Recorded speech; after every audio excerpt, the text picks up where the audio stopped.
Fiesta Horchata. Na-order na lang kape nga. Magkakilala na kayo? Yes, oo naman. Nakita na Sa kami. showtime, like kami kasama eh. Oh, matagal na rin akong niyayaya ni Ryan mukbang, kaya gagawin na natin yung Mamaya, agad-agad. Agad-agad. Wala lang si Paula today, but like you, she's so nice. Si Barbie ang nag-recommend sa akin ng Barbie lugar. kasi siya, 50% share ng building natin. Alam mo pala, decision ka. Kanina nag-decision siya. Ako na daw yung number 1 na alaga dun sa Morido Art. Alaga? Oo. Gusto ko feel You heard it here first. Mamaya, try nyo sa baba. Sige. Ako, kasi magpapalo ako ng go. Siguro.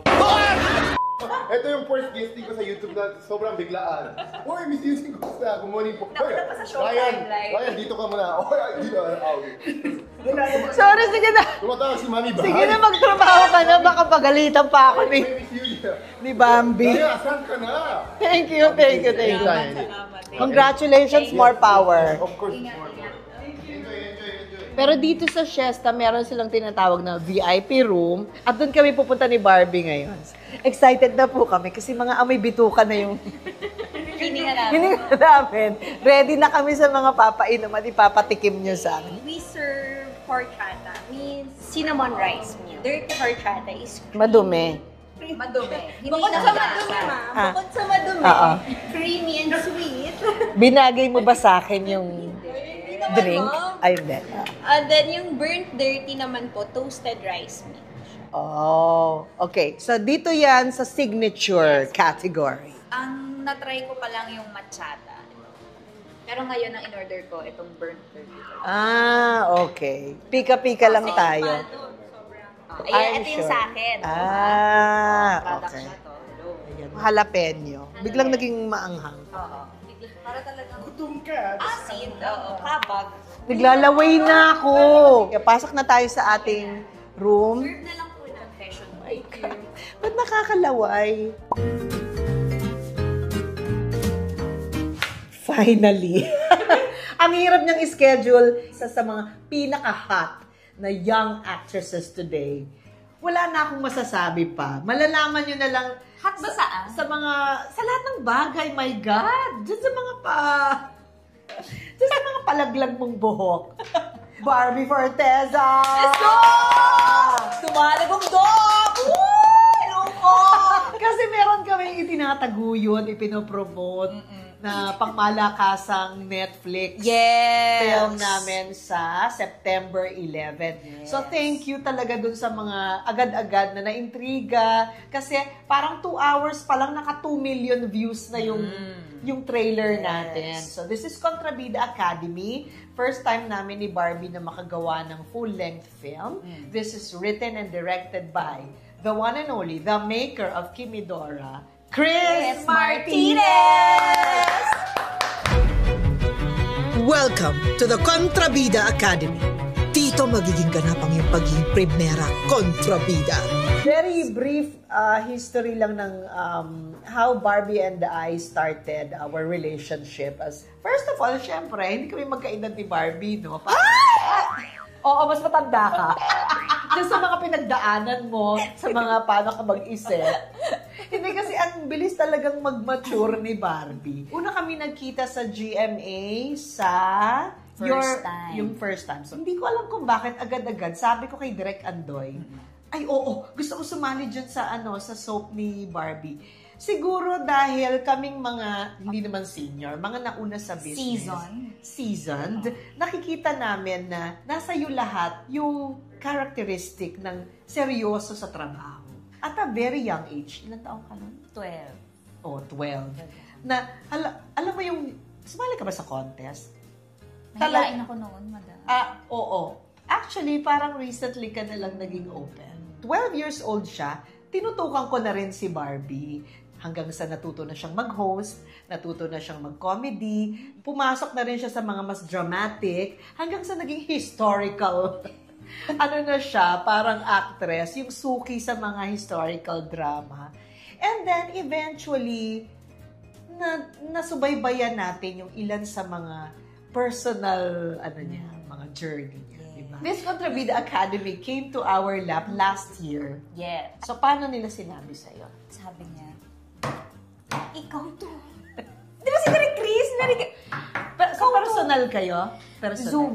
Zoom, okay. So, ang in-explain lang nila yung very on the surface lang na ano ka dito, yung mga usual, mga typical na aping-ape, ganyan-ganyan. Tapos, nakikita mo si Uge sa TV, gano'n, sabi ni Chris Martinez. Tapos, papasok ka sa loob ng TV. At doon ka matututong magmaldita, sabi gano'n. May pagka-fantasy kasi ito eh. Very light, very dreamlike ang mga scenario. Basta may ibang universe. Oo. Nung nalaman mo na you'll be working with us, Chris and me, Nag-yes na ako, madam. yun ang tumatak kay Chris Martinez na paulit-ulit niyang sinasabi sa akin, alam mo ba yan si Barbie? Nung nalaman niya na ikaw tsaka ako, sabi mo daw, ay, Chris Martinez, Eugene Domingo, oo na po, kahit ano pong gagawin, oo na po. Oo, yun talaga yung sinabi ko. Wala talagang pag-alinlangan. Tsaka yung kasama sa Zoom, yung Sparkle, yung sandali pa namin napag-usapan ng DX. Huwag ka muna So, ayan na! Ang bilis naman ng mga Tutuloy ko ang history. Teka lang, ito na muna. Naglalaway na ako! Ayun, kasi nga pwedeng ice, pwedeng hot. Yes. Ito yung burnt dirty hot. Yeah. Burnt, dirty, hot. Ako ba yan? Ito po yung Ito yung sa'yo. sa akin. Yung dirty horchata. Ang parehas kami. Oo. You like it, madam? Gustong-gusto ko talaga yung maraming sorpresa pag iniinom mo yung isang bagay. Yung pag ininom mo, parang hindi pa lang yun, meron pa. Ay, ayan na agad! Ayan na ulit! Ay, hello, thank Pasok you naman ka. po. Salamat, Ron. Thank you. Thank you, Ron. Ayan na. Hindi ko Mainit, tayo mag-uusap. Oo nga eh. Ito yung jalapeno. Yes, ito yun. Quick melt. Namanhid na yung dila ko. Ang Hindi init ko- eh. Kaya nga. O tapos, madam. Na. Naghahanap kami ng artistang gaganap as Gigi, yung character na. It took us medyo matagal. So mga ilang buwan ang nakalipas, walang makuha. Or walang tumutumbok. Walang oomph. Mga bandang April ka ba tinawagan? Mga ganyan. Tatawagan na si Barbie. Sabi ko, Barbie Forteza, she's perfect. Perfect. Sabi ko, she's perfect. Kasi alam ko yung story eh. Ang init. Hindi ko makayang hipang sa loob. Ito na lang ito. Tsaka yung tinry niyang hipan sa loob. Paano yun? Para maitawid ko yung chika. So, nung sinabing Barbie Forteza, wala na kayong problema. I-deliver niya lahat. Because the character is complex. Kailangan talaga dito ng artistang nag-iisip, nagtatrabaho, at seryoso, at nagbabago. Yung transformation is very important. And then, papasok yung character ko sa Contrabida Academy. Ako yung #1 student, and eventually, ako na rin yung naging #1 na papunta na ako sa recruiter. Siya talaga yung napili ko sa mundo ng mga tao para maging protege ko. Kasi nakikitaan ko siya ng mga potential at dahilan para makumbinsi ko siya. Kailangan niya magbago. Kailangan niyang tumayo sa mga paa niya. Kailangan niyang maging malakas. At nung nag-reading kami, tawa kami ng tawa. Walang page na hindi kami tumatawa sa script ni Chris Martinez. Sobra! Kasi yung eksena pa lang nung nanonood ako, yung sa trailer, yung, sino ba tong mga to? May sikat ba dito? Nung nagbasa ka ng script, tawa ka ng tawa, di ba? First time ko naririnig na binabato nyo. Iba kasi yung binabasa natin sa bahay eh. Iba yung kaya mahalaga talaga ang script reading. Right. Huwag talaga katatamaran sa lahat, lalo na pagpaumpisa ang project. Right. Kasi kahit hindi ka mag-workshop, like say Right. yung familiarity workshop with the cast, yung reading eh. Kasi mararamdaman mo yung bato ng mga artista. Right. Paano nila gagawin. See? Importante talaga yun. See how serious she is as an actress. Naiintindihan niya yung proseso, pati yung importansya ng pinagdadaanan ng isang artista. And with Barbie, sa script reading pa lang, makikitaan mo na siya na seryosong artista ito. As young as you are, nakikita mo yung importansya ng proseso, respeto, script, yung mga ganyan, at saka yung wag mahiyang magtanong. Alam mo yung paano makirelate sa mga kasama mo sa set. I really love it. Ngayon, pupunta tayo sa personal. Happy ako na recently, ang ganda nung naging relationship natin kasi organic lang. Alam mo yon, yung parang you trusted me with some of the facts in your life because you know how big you are. After the trailer was out, talagang lahat sila nag-celebrate because finally Barbie Forteza is doing something na talagang kakaiba at excited sila. From that time, nag-vlog na kami ni Barbie. Yes. This is actually our second vlog already. I want to see the transformation. Lalo na siguro nung binlog kita nung una. Ready na! Panoorin natin ang una nating vlog. So, meron tayong schedule ng alas 12. Okay. Okay ka? Opo. Sinabi ko na sa kanila na, dadating si Barbie, dadating si Barbie, turuan niyo si Barbie. Kasi walang alam yun eh. Dewang mo dyan. Sa UP Film Center, dyan ako tinawag to audition. Si Dora and Explorer to yata. the production manager. Nakita ko siya, sabi ko, yung batang ito, bata, pero parang matanda na. Consistent naman ako sa description ko sa'yo. Mukha siyang baby. Yung thinking niya, actually mukha kang baby. So parang minsan hindi nagmamatch. Mukhang baby, pero yung utak parang Benjamin Button. Oo. Ganun nga. Saan galing yung pagiging adult ng pag-iisip? Bunso ka, di ba? Yun nga. Tsaka wala rin naman ako masyadong experience sa buhay. Nung time na 12 years old ka, syempre. Oo, hindi ko alam. Siguro masyado lang akong aware din sa mga nangyayari. Ma-observe. I like people watching, ganyan. At saka siguro yung parents mo, hindi sila nag-filter. Parang yung sa totoo lang, eto usapan. Konting-konting, pagod factor na, may burnout. Tapos nag-pandemic, di ba? Tapos na-experience natin na walang work talaga. Wait. 27 po. Ayan, na-burnout na si Barbie. Nung balik siya nung na-realize ko na... Actually, medyo pagod pa rin yung itsura mo niyan. So, may pinagdadaanan ka niyan eh. Oo. Bata pa lang, gustong-gusto mo ng umarte. Talaga. So, Gusto kong pumasok sa TV, sabi ko sa nanay ko. literal? Oh my God! Ayan na. Oh, yan yun. Nakita niyo yung light bulb? Nakita niyo may light bulb? Pumasok sa TV. Hello, Kontrabida Academy. Nakakakilabot ito.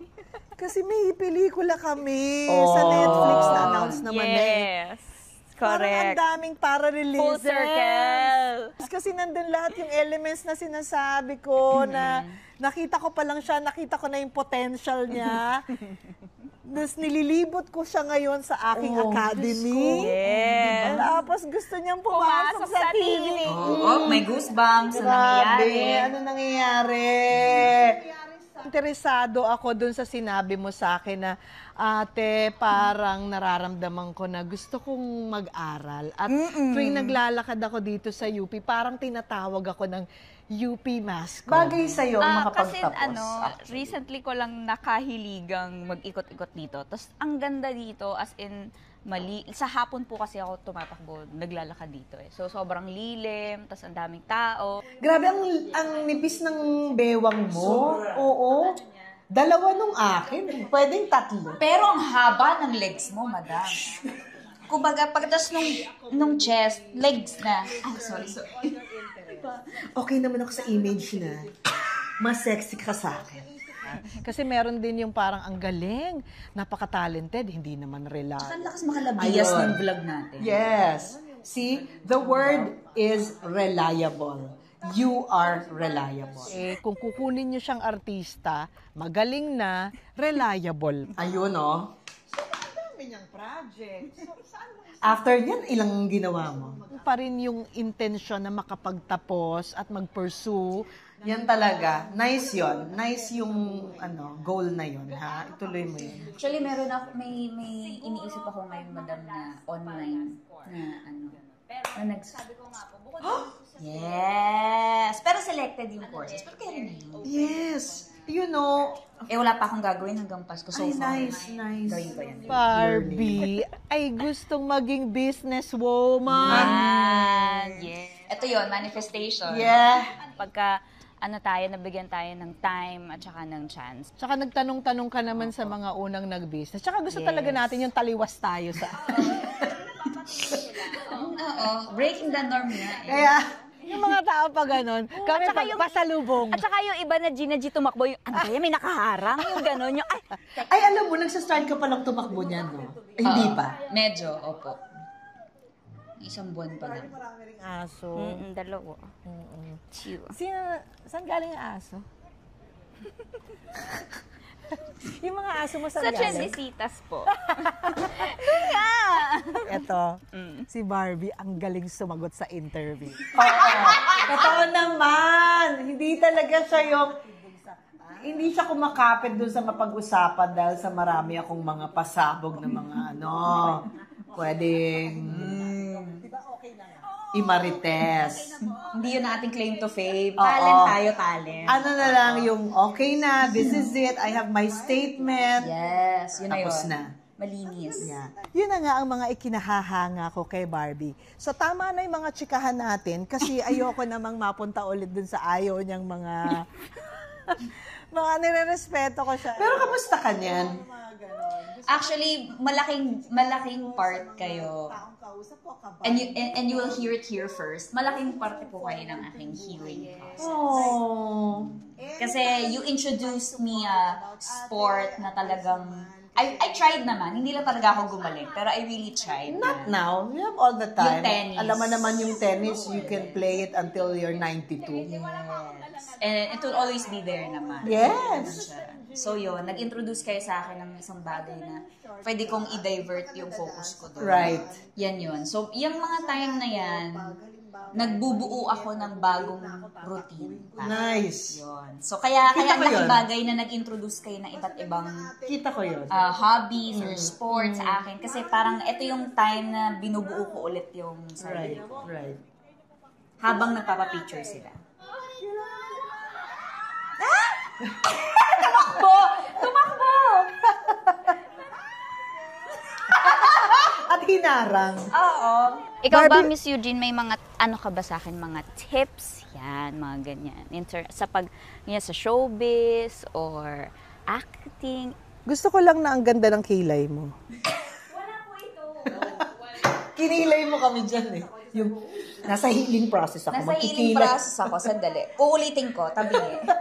Ayan. Ayun. Nakita mo? oh. Nakita mo yung long-leggedness? Hello. Hello? Tapos na yung sa'yo, sa akin hindi pa. Gusto mo talaga yung psych? Gusto kong maging forensic psychologist.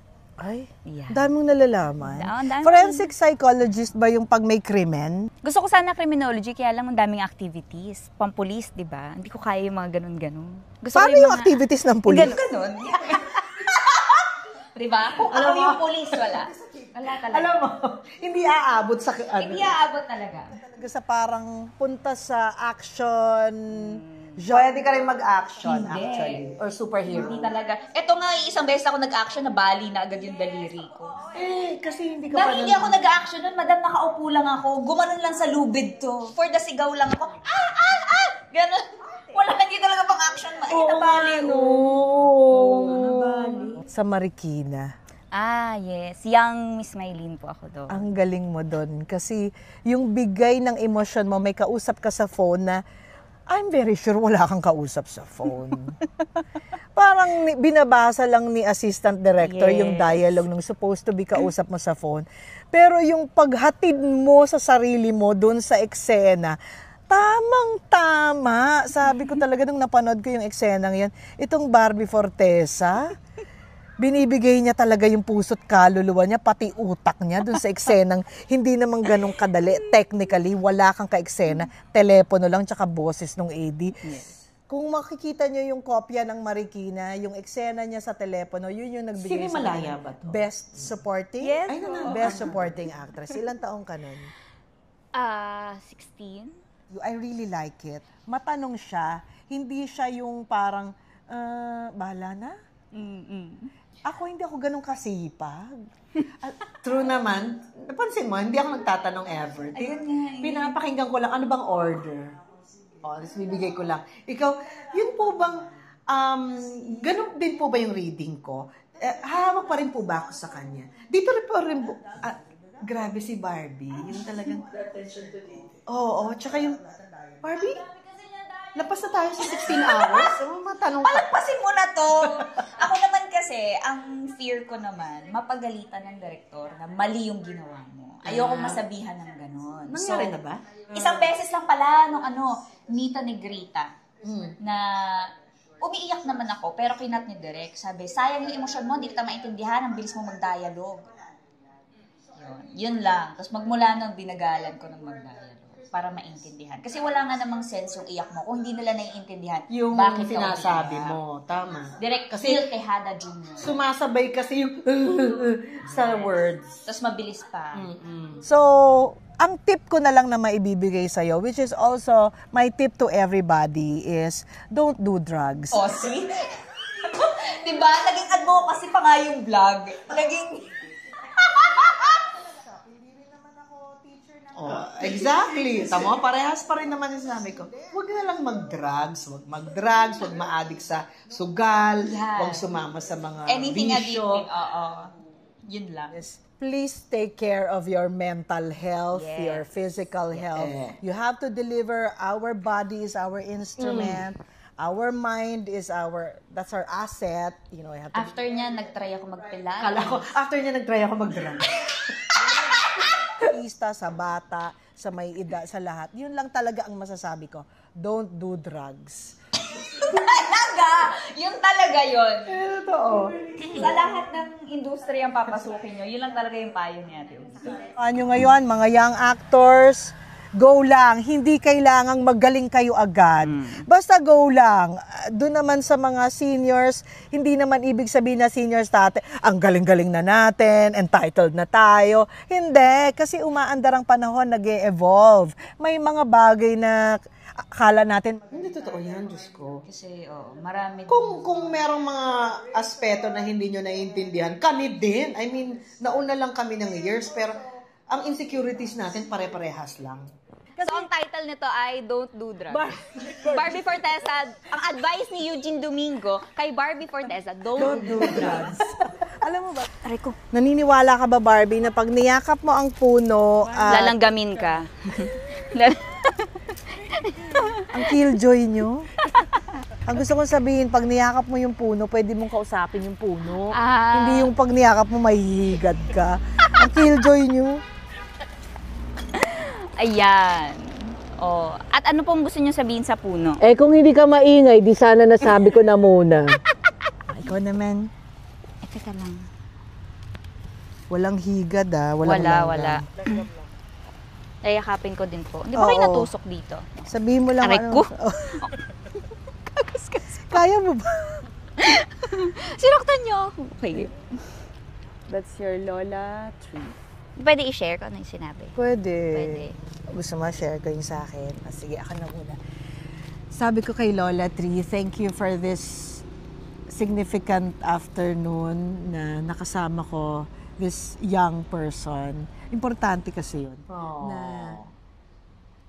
nag-e-enjoy ako sa moment. Totoo naman. Nakaka-bonding ko ang isang... We have 3 generations apart, di ba? It's a gift to encounter another spirit like this. Ang ganda ng understanding. And for me, it's something to be grateful for. Ako, ang sinabi ko kay Lola Tree, sana marami pa akong makitang Lola Trees. Tapos sabi ni Lola Tree sa'yo, hindi ka pala kontento sa akin, ha? Atrevida pala to si Ay, may sinabi ka dyan, Gusto mo pa ng iba? Ako ba? Halika na, doon tayo. Lola Tree, thank you. Oo. Saka yung tawa natin, pa-kontrabida. Ganon. Talagang lumili yan. Coffee dessert type. Yes. Which is totally opposite again. Ayan na, tinupad na natin. Ito We yun, are in a coffee coffee dessert. dessert place. Halos 5 months. Kamusta tayo? Ito. Short hair na. Short hair na. Nung nag-decide ka mag-short hair, because during that time, sabi mo you were on your healing process. Finding diba? myself. Finding yourself, Yes. changing your routine, Yes. and discovering things about yourself and outside. How was the healing process? So, alam mo, lahat ng tao dumadaan sa point na nasasaktan, may natatapos. Paano yun? Well, yung simula ng taong ito, literal na clean slate. Okay. Kumbaga, akala ko it will be scary. Na, shucks, back to zero ako. Ganyan. Saan ako magsisimula? Kasi talagang blank canvas, kumbaga. Pero kasi, parang a few months bago matapos ang 2024, ang dami ko nang nakikita sa TikTok na mga coffee shop. Nakikita ko sa algorithm ko ang UP, daming tumatakbo. So, siguro it was also the universe telling me na, try mo naman to, ganyan. So, hindi na rin siya super blank canvas. Kasi kahit papano, meron na akong mga, parang at the back of my head, meron na akong mga activities na gusto ko talaga. May i-try. invitations. Yes. May ideas na, ganyan. Tapos parang nagkataon din na yung first quarter ng taong ito, wala rin ako halos ginagawa. So siguro binigyan din talaga ako ng time to actually experience life muna bago bumalik sa trabaho. You started with trying out coffee shops. You traveled to Korea alone. Yes. Doon ako nag-Valentine's. Doon ka nag-Valentine's. Solo travel. So, nag-umpisa ako sa running. Aha. Tapos, tennis. Yes. Tapos, Pilates. Yes. Talagang nagpunyagi ka na. Ay, Bukod sa running, Pilates. Pilates. Stretching. Yes. So, dahil sa running tsaka sa Pilates, nararamdaman ko yung mga bagay na hindi ko mabuhat dati. Yung mga simpleng malalaking maleta, kaya kong bitbitin. Yung maleta ko sa Korea, wala akong kasama, nabibitbit ko siya mag-isa. So, talagang yung strength nandun. Nice. Lang pa ako, madam. Oh, wow. So, mas yun, nakakarga ako ng lakas talaga, without me knowing, ganyan. Oh my God. And that is, feeling ko, not only you are getting stronger physically, I think kahit internal, nagiging strong ka din. Mas mas naniniwala na ako sa sarili ko ngayon. Oh, nice. So yun, dun ako nagsimula na yung thinking na gano'n na wala akong hindi kaya. May mga bagay lang talaga akong ayokong gawin. Okay. So lahat ng mga feeling ko gusto kong gawin na hindi ko kaya, inaral kong kayanin. When did you decide, I'm going to cut my hair? Because for the longest time, mula nung nakilala kita, hanggang balakang yung... Yes. Ang haba pa naman ng torso ko. So, talagang mahaba. Oo, yes. Siguro it took me a while bago ako maging comfortable sa short hair. Kasi nga first time after so long ko mag-short eh. So hindi ko alam pa paano siya i-style pag walang glanting. At saka siguro parang nanibago ka nung naligo ka. Oo, tsaka yung wala hindi ko matali. Wala kumakain, medyo, andito yung ketchup. Oo, okay correct. So, mas yun. So, parang it took me a while bago ako maging comfortable sa short hair. Tapos ngayon, parang, ngayong tapos na lahat ng proyekto ko na kailangan short hair, parang I'm very comfortable with it. I really enjoy wearing short hair. Gusto ko pa siyang pa-short pa. Oh, wow! Tumaas din yung self-confidence ko. Kasi hindi ako masyado nagre-rely sa buhok. Kasi nga, maikli. Okay. Pero alam mo naman na napaka-significant ng pagupit ang babae. Ayun nga akala nila. Akala nila dahil dun. Hindi. Okay. Pero nagkataon lang. Oo, para lang talaga sa show. Kasi yung Beauty Empire, very Korean-inspired yung show. Gusto nila mukhang Koreana yung anis. So, gusto nila ibang-iba yung itsura ko. From the other soaps na From the other soaps. Nagbagong introduction na naman ng Barbie Forteza. And then eventually, Kontrabida Academy. Nakita pa lang sa trailer na yung mga acting mo na parang talagang from kawawa, from bida to kontrabida. Very well delivered, I'm telling you. Ito na yung Barbie Forteza na isa-showcase natin na she's really one of our versatile actors in the industry today. Because you really love it. And we need people like that. Yes. We need people who will love our industry. The changes in you now, how grateful are you? So, sobrang grateful ako sa mga taong nakapaligid sa akin. Nice. Kasi dun manggagaling yung influence. Okay. Parents ko, Nice. ate ko, as in Yes. number one. Walang hindi alam ang ate ko tungkol tungkol sa akin. Siya yung nagpo-push sa akin na lumabas. Yes. Pag wala kang taping, lumabas ka, huwag kang tamarin, ganyan. Pangalanan natin si Ate Ate. Abby! Si Abby. Abby. Siya may nasa Amerika. America. Siya yung dumalaw po, kasama ng Ay, pamangkin ko, oo! na pinagalitan niya, di marunong magtagalog. Oo. Sorry. Gusto ko kasi talaga. Yung parang, sabi ng pamangkin ko, hello, I'm Lucian, ganyan. Tapos sabi agad, hindi nag-hi si madam, sabi agad, ay, hindi marunong magtagalog. Pasensya na po, ngayon lang kasi Turuan umuwi yan eh. At gandang-ganda kay Isabel Ortega. Kala ko naman sa akin. At syempre sa inyo, number 1. Yung sa akin? Kay Isabel. Ayaw umalis. Ang galing ni Isabel din, ano? Sobra! Tsaka wala siyang siya yung talaga nagsasabi kasi siya po talaga ang pinaka nasaktan dito. Oo, sabi ni Isabel, sige po. Sige po. Oo, para na-timingan. Oo, academy ito. Oo. So, dapat pag-aaralan natin. Yan. Storytelling ni Direk. Ang galing, ano? Tapos ang galing ng tahinong storya kasi nagkaroon ng angle na fantasy. Nagkaroon ng TV, pagpasok sa TV. Yes. Na simplified version para tumawid ka dun sa And camp. acceptable. Yes. Ang relevant niya, na-touch na yung K-pop is, Yes, popular yes, talaga yes, yan. yes. Siyempre, may mga pamilya tayo na dumadaan ng isa sa mga anak na siya yung nagtataguyod. Yes. Hindi yan kakaiba. Lahat tayo makaka-relate dyan. Ako, kayo And din. also, yes, of course, marami tayong ganyan. Yung kahiligan natin sa camp, sa comedy na talagang... At well aware tayo na ang mga Filipino drama ay ganito ang kontrabida. Yes. Diba? Kaya lahat related. Oo. At tribute din po ito sa ating iconic kontrabidas. Iconic. Iconic. Yes. Hindi naman din talaga makokompleto ang Kontrabida Academy kung hindi sa mga icons. I think Kontrabida Academy was a perfect material for you and me. Ang nakikita ko lang talaga is yung pagmamahal mo sa industriyang ito, sa trabaho mo. Diyan ako kumapit dati. I really love this job. Kapag nakikita namin yun sa mga younger generation, we really feel, I think meron tayong mga kakampi sa mga susunod pang henerasyon. And that is for me, wag mong babaguhin.